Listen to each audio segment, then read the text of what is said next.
नमस्कार जय जगन्नाथ। आज 1 फेब्रुआरी रविवार। आज दिन किछि देश और राज्यर किछि गुरुत्वपूर्ण खबर रही। वीडियो को संपूर्ण देखंतु जहा फल आपण संपूर्ण सूचना पाई परिबे एवं वीडियो को लाइक करत चैनल को सब्सक्राइब रखंतु जहा फल आपण एई भली लेटेस्ट न्यूज अपडेट सर्वप्रथम पाई परिबे। तो आसंतु संपूर्ण खबर उपरे नजर पकेबा।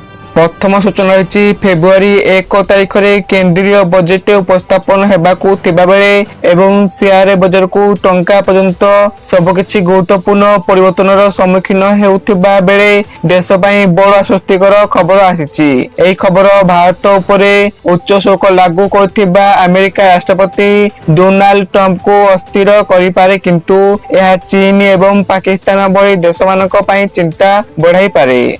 परवर्ती सूचना रही ओडिशा रे आउ आगकू मिली न पारे कड़ा पान। निकोटिन युक्त जर्दा उपरे ब्यान लगाइछुंती सरकार। विभिन्न स्थान रे रेड करूची स्वास्थ्य विभाग। जर्दा रखिले फाइन लागुथियारु भयरे पान दुकानी, तेणु ओडिशा रे निकोटिन युक्त तंबाकू ब्यान हेबा परे आगकू कड़ा पान मिलिबा नै संदेह सृष्टि होईछि। परवर्ती सूचना रही आसंता 2 तारिख जाए राज्य में कुहुड़ी रहिबो। रविवार बालेश्वर, भद्रक, जाजपुर, केन्द्रापड़ा, कटक, जगतसिंहपुर, सुंदरगढ़, खोर्धा और पुरी रे मध्यम धरणर कुहुड़ी देखा देई पारे। तेबे 4 तारिख जाए अधिकांश स्थान रे राति तापमात्रा बढ़िबा सह शीत कम रहिबो बोली पाणीपाग विभाग पूर्वानुमान करिछि। परवर्ती सूचना रही फेब्रुआरी 17 रु विधानसभा बजेट अधिवेशन। फेब्रुआरी 20 रे आसीबो राज्य बजेट। बजेट अधिवेशन रे रहिछि 29 राज्य दिवस। फेब्रुआरी 17 रु 24 पर्यंत चलिबो प्रथम पर्याय अधिवेशन एवं मार्च 9 रु एप्रिल 8 द्वितीय पर्याय अधिवेशन। तेबे एथर कोन सस्ता हेबो एवं कोन महंगा हेबो एहा परे समस्त नजर रहिछि।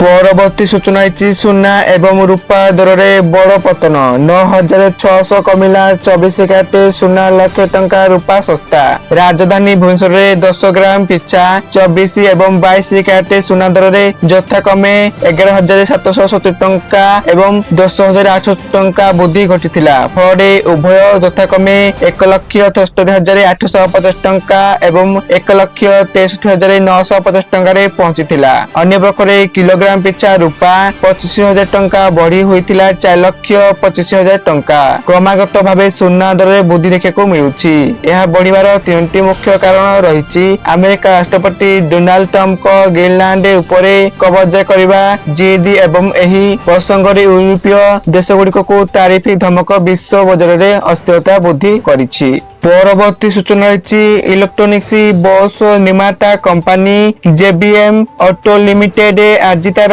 त्रैमासिक फलाफल घोषणा करछि। कंपनी पक्षरु दिया जाइथिबा सूचना अनुसार तांकर नेट प्रॉफिट वार्षिक आधार रे 4.6% बढ़िछि। जेबीएस ऑटो लिमिटेड देइथिबा सूचना रे कहिछि जे अक्टोबर रु डिसेंबर 2025 बेले मोट नेट प्रॉफिट 55 कोटी टंका रहिछि।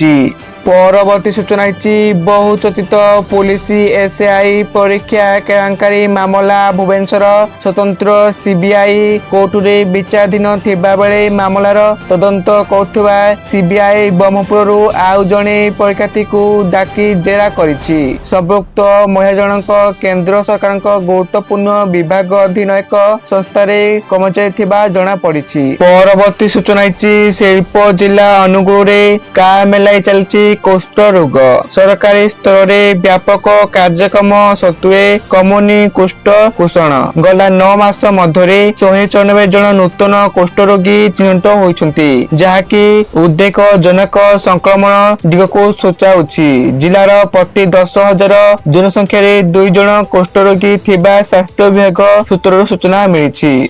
परवर्ती सूचना बजेट आरंभ गतकाली केंद्र सरकार एक बड़ घोषणा करछन्ति, जहां लक्ष लक्ष केंद्र सरकारी कर्मचारी एवं पेंशनभोगी मुहरे हंस फुटाइछि। महंगा भत्ता डीए रे 6% वृद्धि को मंजूरी दिया जायछि। एही निष्पत्ति वृद्धि पाइथिबा मुद्रास्फीति मध्य आर्थिक आश्वस्ति प्रदान करिवो, जहां फଳରେ दरमा एवं पेंशन रे सीधासलख वृद्धि घटिबो। ପରବର୍ତ୍ତୀ ସୂଚନା ହେଇଛି ଗୋପାଳପୁର ମହୋତ୍ସବ ହେଉଛି ଇତିହାସ, ପରମ୍ପରା, ସଂସ୍କୃତି ଓ ପ୍ରକୃତିର ଏକ ସୁନ୍ଦର ସମନ୍ୱୟ। ଏହି ମହୋତ୍ସବ ମାଧ୍ୟମରେ ଆମେ ଓଡ଼ିଶାର ଅନନ୍ୟତା, ଗଞ୍ଜାମର ଗରିମା ଓ ଆମ ସଂସ୍କୃତିର ଜୀବନ୍ତ ଐତିହ୍ୟକୁ ଉତ୍ସବରେ ପରିଣତ କରୁଛୁ ବୋଲି ମୁଖ୍ୟମନ୍ତ୍ରୀ ମୋହନ ଚରଣ ମାଝୀ ଗୋପାଳପୁର ବେଳାଭୂମି ମହୋତ୍ସବରେ 2026ର ଉଦ୍ଯାପନ ଅବସରରେ କହିଛନ୍ତି। ତ ଏହା ଥିଲା ସୂଚନା। ଆପଣମାନେ ଭିଡିଓକୁ ସମ୍ପୂର୍ଣ୍ଣ ଦେଖିଥିବାରୁ ଆପଣମାନଙ୍କୁ ଧନ୍ୟବାଦ।